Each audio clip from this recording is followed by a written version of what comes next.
I expect the defense to do everything they can to exonerate the Vice President. Pero palagay ko, hindi AI yung pagkakaano namin dito, no? Abigat.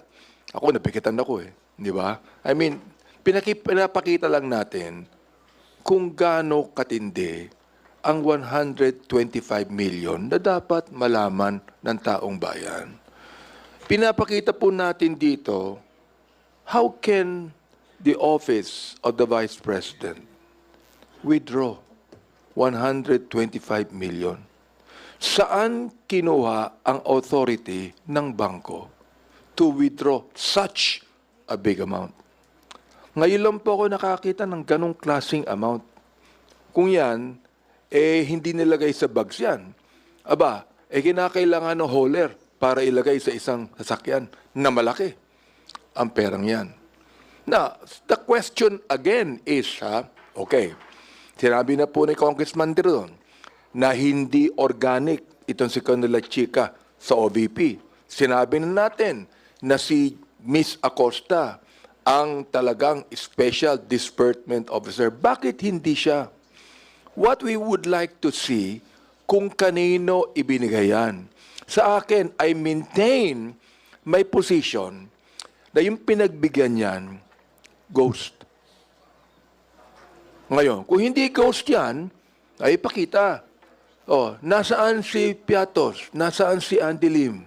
Kung hindi ghost yung mga taong yan, kung hindi mga multo yan, ilabas nila rito para malaman natin.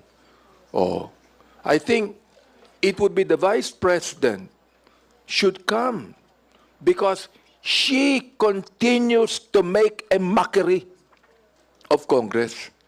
Mandato namin to eh. Mandato ng Senado ito. Mandato ng Congress ito. Ibig sabihin, the office of the Vice President can make a mockery of the constitutional mandate of Congress to investigate and to put up an impeachment court. Dapat, humarap siya. Siya ang mag-explain. Huwag niyang sasabihin yan sa mga staff niya. Siya mismo, nakakaawa po yung mga staff niya nag-explain eh. Siya na mismo mag-explain. Tinatawagan ko ngayon, si Vice President, maawa ka naman sa mga staff mo. Ikaw na mismo pumunta rito, mag-explain ka. Hindi ka pwedeng magtago kung saan-saan. My goodness, humarap ka nga doon sa perjury charge kay Ramil Madriaga eh. Humarap ka din doon sa charge ng kapatid mo eh. Tapos hindi ka harap sa impeachment court. My goodness naman, Vice President, humarap ka na.